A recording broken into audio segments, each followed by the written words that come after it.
2014, I spent about 8 months in East Africa, Tanzania, Uganda, Kenya, Nigeria, Somalia. And so that's a project that I'm working on now, is a follow-up book about East Africa. Some cultural difference, some difficulties you encountered during your life when you first came here. Obviously, it's different back then and versus now. So anything you can think of, regarding the culture, let's get started. I'm gonna pick Brennan. Yeah, Brennan. Yeah. Great. So I remember being, I think, a junior in college and writing a paper on culture. And I reflected on the idea, and all I could come up with when I thought of culture were women in very colorful dresses dancing. Whether it was Mexico or South America, whether it was Southeast Asia, whether it was India, it was always like a dance that went back several hundred years, if not several thousand years, passed on through the generations. And then I thought, well, then I don't have a culture. Like, I'm cultureless, I thought, because nothing in my family goes back very far.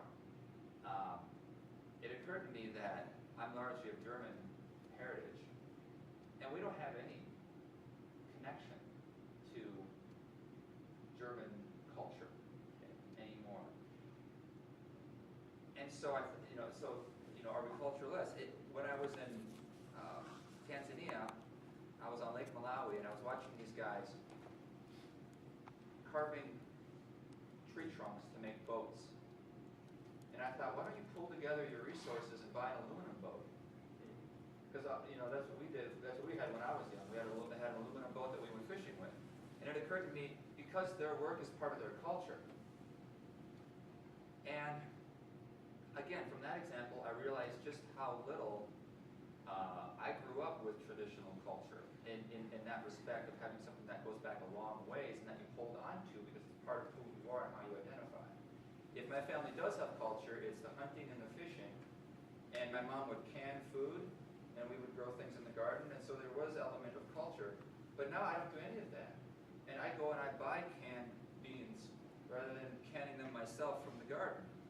And so, long story short, I learned through all this that a big part of American culture is to abandon old culture for new. Because bigger, faster, stronger, quicker is usually preferred over tradition. And that's something that I think is unique to America for good and for bad. So how do you define success? What do you think? What other people you think are successful here? What other people do you think are not successful here?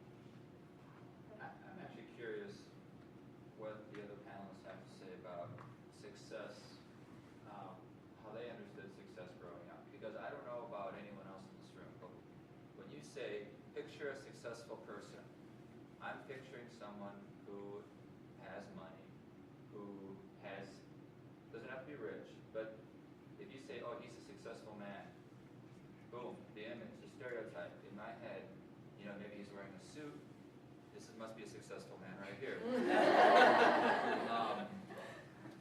Success has to do with vocation or your passion of growing something, some entity. So if your nonprofit was successful, you helped a lot of people. If your business is successful, you made a lot of money. It has to do with vocation and passion. One's vocation, one's passion. It's not about family. No one ever says, oh, you had a successful family. We don't say that. We don't say she was a successful Christian. We don't talk about spiritual matters. Success isn't about inner peace. It's not about having a good family. At least in my culture, and in the U.S., and what I know. Success is, I'm trying to be a successful writer, and that means getting my stuff in front of as many people's eyes as possible. It means selling a lot of books, selling a lot of articles. Success means doing well in your vocation or passion. Okay, culture is there. Even not having culture is having some sort of a culture, right? Not having a tradition. I'll clarify that. Yeah, using any absolutes is dangerous.